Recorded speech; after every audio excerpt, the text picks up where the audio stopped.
Hello mes stars, j'espère que vous allez bien. Aujourd'hui je vous retrouve pour une nouvelle vidéo qui est ma palle pour le Book Flowers Challenge. Flower Books Challenge je crois, bref je sais plus. C'est déjà la 2e ou 3e année que je vous retrouve pour ce challenge, mais je l'aime beaucoup. Donc c'était l'occasion pour moi de le participer encore une fois et je compte sur ce challenge pour baisser ma pile à lire un max. Sachez juste que je sors de la douche et que je suis en pyjama.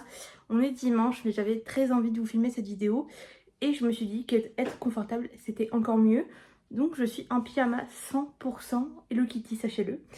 Donc j'ai le petit haut, j'ai aussi le bas, mais j'ai également les chaussettes. Donc écoutez, on va pas plus tarder pour la vidéo. Je suis désolée pour les reflets qu'il y a dans mes lunettes, mais il fait jour dehors, donc on en profite. Donc comme je vous l'ai dit, je compte pour ce challenge pour baisser ma pile à lire parce que je suis en no-buy actuellement. Et c'est vrai que j'aime beaucoup participer à ce genre de challenge parce que ça m'aide énormément. Donc j'ai, comme l'a dit Madame Errance, adapté le challenge un peu à moi et à ce que je voulais lire.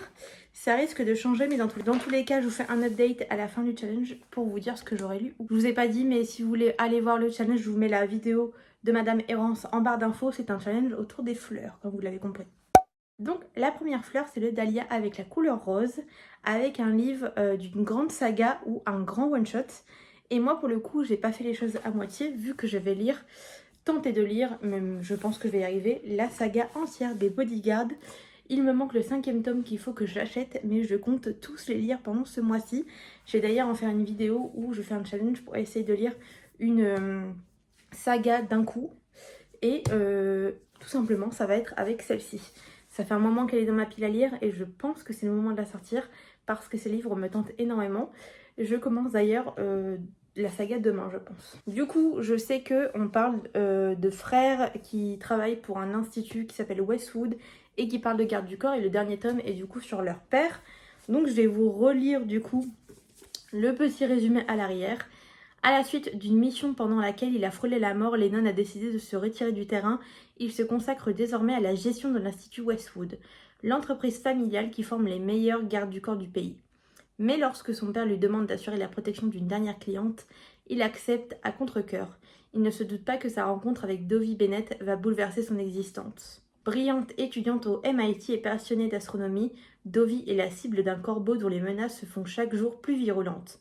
Bien décidée à ne pas se laisser intimider, elle tente de continuer à mener une vie normale jusqu'au jour où ses parents lui imposent la présence permanente d'un colosse grincheux à ses côtés. Forcés de cohabiter, Dovie et Lennon vont devoir composer l'un avec l'autre, et surtout avec l'attirance indéniable qui s'installe entre eux et qui les pousse à remettre en question leur choix de vie. Face aux obstacles qui se dressent sur leur route, à quoi seront-ils prêts à renoncer par amour ? Donc comme je le disais juste avant, je pense que c'est quand même assez rapide à lire. Les livres font à peu près 400 à 500 pages grand maximum. Et c'est assez rapide pour moi à lire, donc ça c'est très cool. J'en ai quand même 5 à lire, mais je vais les lire du coup en vlog avec vous. Parce que un de mes objectifs de cette année, c'est de lire une saga d'un coup. Donc je vais aller acheter le dernier tome et tous les lire en vidéo. Ça sortira du coup d'ici le mois prochain, je pense. Et surtout, si les livres vous intéressent, je vous ferai gagner le premier tome dans cette même vidéo. Donc n'hésitez pas à aller la voir quand elle sortira. Du coup, voilà pour la dahlia avec la couleur rose. Pour le coup, il n'y a aucun livre rose. On a un peu de violet. Donc je peux dire que ça passe. Mais dans tous les cas, c'est un livre de grande saga vu que je lis littéralement la saga entière. On passe ensuite avec Lancolie, avec la couleur bleue, avec tristesse, nostalgie, solitude et peur. Donc moi pour le coup j'ai mis 2 livres bleus, un notamment parce que pour le coup on y parle vraiment donc de tristesse, de nostalgie et de tout ça. Parce que j'ai commencé le début et franchement c'est exactement ça. Je l'ai mis en pause parce que je n'étais pas dans le mood et une autre lecture me faisait envie. Donc je vais le finir pendant le challenge. Et en deuxième, on va avoir Under the Ice, qui est aussi une Lame bleue, c'est du coup une trilogie, où on va avoir Lame bleue 1, Lame bleue 2 et Lame errante en 3, je crois. Et on va suivre du coup Oksana et Max dedans. Ils éprouvent une attraction immédiate et il va se passer énormément de choses dedans. Mais de ce que je comprends, c'est un amour et une relation qui est assez compliquée. Déjà par le début de ce que j'ai eu 131 pages. Ça a l'air d'être quelque chose d'assez fort et destructeur, je dirais. Donc j'ai hâte de le continuer quand même parce que c'est pas parce que j'ai pas aimé que j'ai arrêté, c'est juste parce que j'étais pas dans le mood, mais voilà. Et du coup, comme je disais, le deuxième livre, c'est Under the Eyes, donc de la saga The Players de Laurea Spring. Et celui-ci, je vais l'écouter en audio. Donc je le mets quand même dans mon challenge, ou peut-être que j'en écouterai un autre en audio parce que celui-là est assez rapide à lire, je pense. Mais en même temps, les audios, c'est bien pratique. Donc on est sur une romance universitaire avec un hockeyeur. Je n'en sais pas plus, je veux pas en savoir plus, mais j'ai hâte de le lire. Et si celui-ci me plaît, j'irai acheter la suite de la saga parce que je pense qu'ils sont tous sympas. Donc voilà pour l'Encolie et la couleur bleue. Du coup, on passe maintenant à Plumeria qui est de couleur jaune avec du fantastique fantasy. Et j'ai également 2 livres pour celui-ci. En premier, j'y mets What the River Knows de Isabelle Ibanez qui est un gros bébé quand même. Vous allez voir qu'on n'a pas que des petits livres, mais les écritures sont écrites assez grosses et je pense que je peux le lire assez rapidement. Donc voilà, même s'il fait quasiment 700 pages, l'épaisseur des pages est assez épaisse, donc ce qui fait qu'on a l'impression que c'est un gros bébé. J'ai très hâte de le lire, j'en ai entendu parler partout et franchement c'est une lecture qui me tente énormément. On va suivre Inés Oliveira qui est de l'aristocratie argentine en 1884. Ses parents sont partis du coup en Égypte pour faire de l'archéologie parce qu'ils sont archéologues il me semble. Malheureusement ses parents vont disparaître et du coup elle refuse de ne pas savoir où est-ce qu'ils sont. Elle embarque pour le Caire avec ses petits bagages et ses carnets de croquis et une bague envoyée par son père qui semble receler une étrange magie. Là-bas elle va rencontrer Whit qui est l'exaspérant assistant de son oncle et peut-être qu'ils vont se détester mais finir par s'aimer. Je sais que dedans, du coup, on va sur une romance dans le fond. Et c'est vraiment ce qui m'intéresse énormément. Enfin, il y a surtout le fait que ça parle d'Égypte qui me tente énormément parce que j'ai adoré ça quand j'étais petite et je pense que je peux énormément apprécier le livre. Je vois des choses qui me plaisent déjà énormément. Le livre est très beau, rien que comme ça. Je découvrirai tout ça dans tous les cas pendant ma lecture.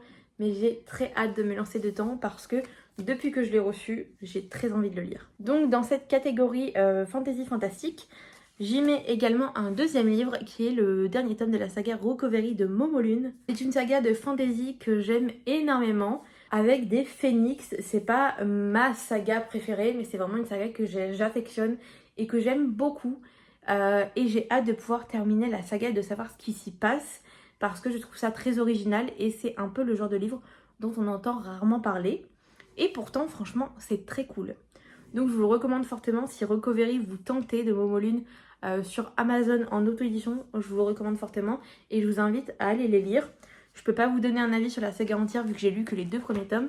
Mais je suis sûre que le 3e tome me plaira tout autant. Et surtout, c'est des livres qui sont assez rapides à lire, donc ça me convient parfaitement. On a ensuite la fleur Capucine qui est de couleur orange avec les mots-clés victoire, lutte, résilience et bataille. Et pour celui-ci, on a encore une fois un livre qui est de la bonne couleur et on est avec Absolu, qui est le plus gros pavé de cette palle, franchement. J'ai très hâte de le lire, mais j'appréhende énormément parce que je n'ai pas envie de quitter l'univers. C'est très dur pour moi de lire ce livre. J'ai déjà essayé de le lire une fois et je l'ai, enfin pas abandonné, mais je l'ai mis sur pause parce que c'était très compliqué pour moi. Et en même temps, j'ai envie de savoir ce qui s'y passe, j'ai envie de connaître la suite, donc il va bien falloir que je m'y mette. Je pense que ce sera le premier livre que je lirai en juin du coup, le dernier mois du challenge. Comme ça, j'aurai lu le premier pavé au début du mois de juin et je pourrai enchaîner avec plus que des petits livres après parce que les autres sont quand même beaucoup plus petits. Je sais pas trop comment vous parler du résumé donc je vais pas vous en parler, mais je pense que pour tous ceux qui ont aimé Hunger Games, Le Labyrinthe, Divergente et tous ces livres de dystopie, celui-ci pourra vous plaire parce que c'est un bon condensé de tout avec son énorme touche d'originalité.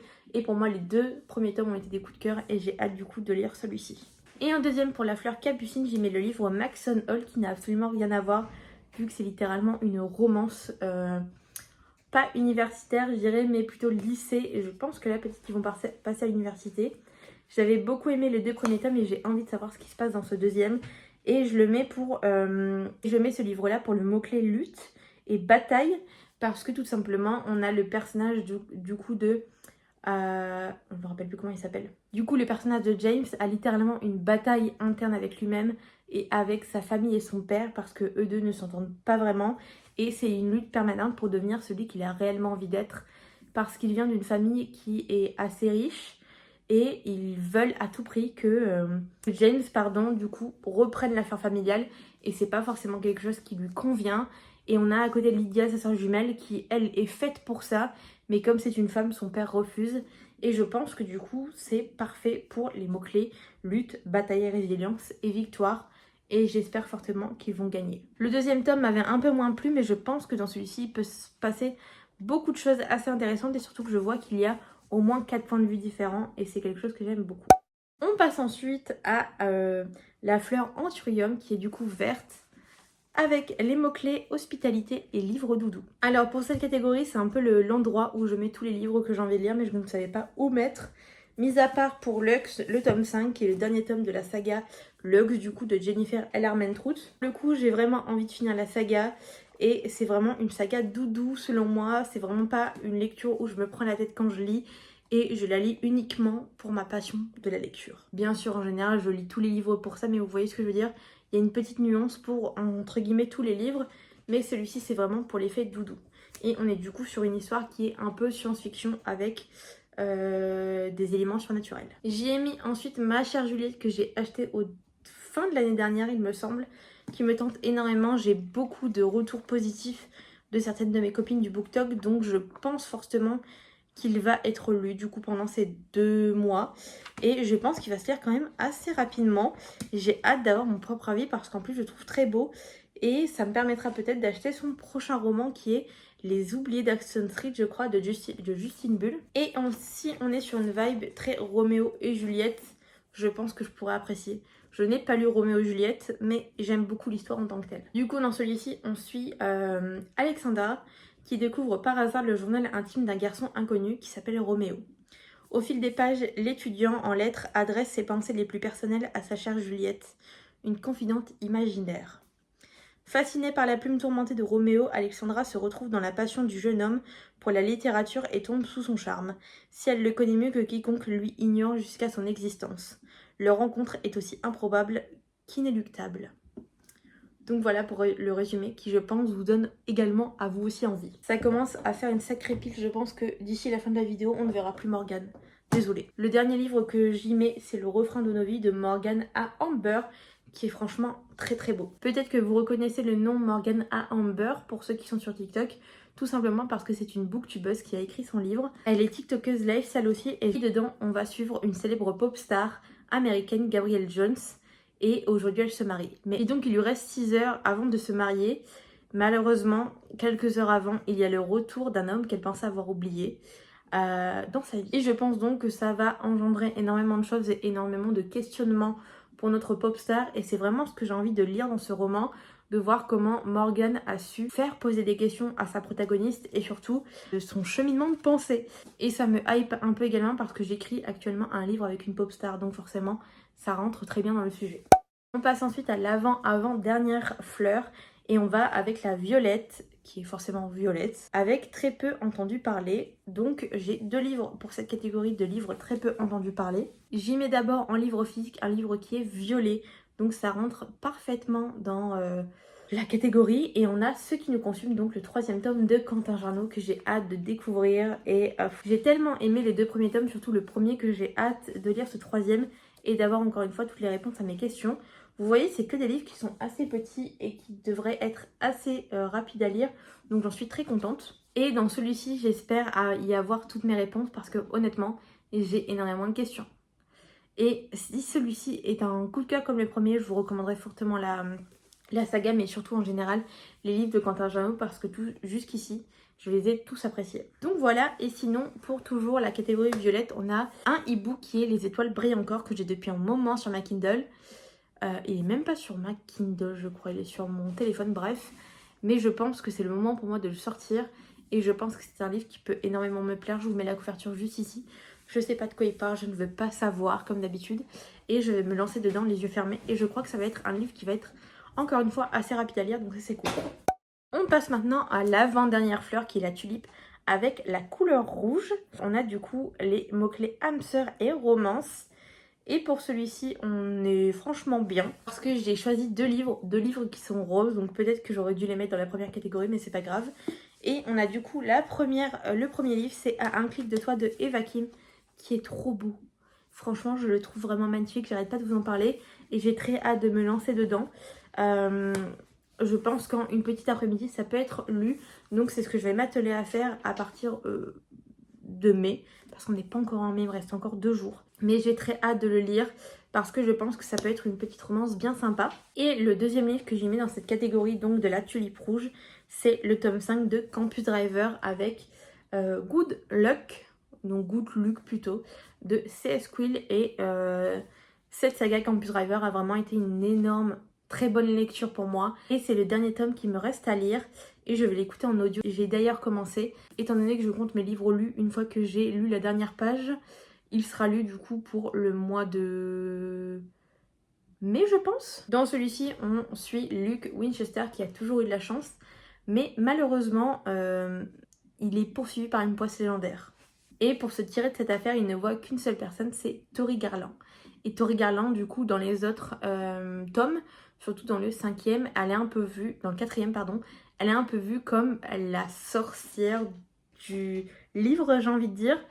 C'est celle qui a un énorme flair, elle a un 6e sens pour savoir ce qui est bon ou pas pour les gens. Elle est très superstitieuse, mais Luke, lui, ne l'est pas du tout. Parce qu'en plus, il semblerait que Tori, depuis quelques mois, elle porte chance à ceux qui l'entourent. Et en témoignent ses derniers petits amis qui ont tous connu une ascension fulgurante. Donc je pense qu'il va se servir un peu d'elle pour ça, mais que peut-être qu'il va tomber sous son charme et j'ai hâte de découvrir ça du coup. J'ai lu que 2 chapitres donc je peux pas vous dire en profondeur ce que j'en pense ni si c'est bien pour l'instant parce que je l'ai pas lu, mais franchement c'est un bon début et j'ai hâte de le lire. Et la dernière fleur du coup que je vous présente, c'est la fleur bonus et c'est le lys noir avec les mots intemporels et reliques de la palle. Et celui-ci, je vous avoue que je suis pas certaine de le lire. Ou alors je le lirai certainement en livre audio et encore. Je l'ai mis pour la forme dans cette pile à lire et c'est Le Parfum de Patrick Süskind que je voulais énormément lire mais il me tente de moins en moins. Donc je pense qu'il y a possibilité qu'il parte de ma pile à lire si je vois que dans 2-3 mois que je ne l'ai pas lu. Même si c'est quand même quelque chose qui me tente énormément et parce que surtout c'est un classique, voilà. Donc dedans on va suivre Jean-Baptiste Grenouille qui a eu une enfance, une adolescence épouvantable et les autres qui auraient pu vivre comme lui n'auraient clairement pas survécu à ce qu'il a vécu. Mais Grenouille, comme ils le disent dedans, n'avait besoin que d'un minimum de nourriture et de vêtements et son âme n'avait besoin de rien.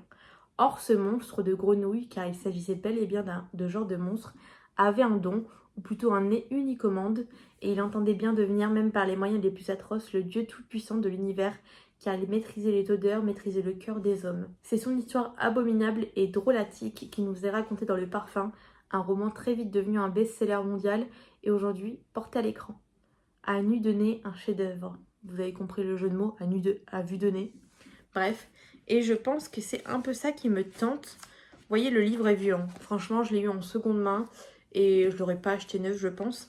Et en même temps, j'ai un peu la curiosité de savoir réellement ce qui se passe à l'intérieur, mais je suis pas du tout classique en fait. Et en plus, je crois qu'il est en train de jaunir et tout tralala. Donc je le mets dans cette vidéo, mais je pense que je ne le lirai jamais et qu'il va finir du coup dans une boîte à livres. Heureusement, il m'a coûté que 99 centimes, sinon j'aurais été dégoûtée quand même. Bon, écoutez, voilà pour ma pile à lire pour le Flower Books Challenge. Donc il n'y aura pas d'avis lecture pour les 2 mois qui vont arriver.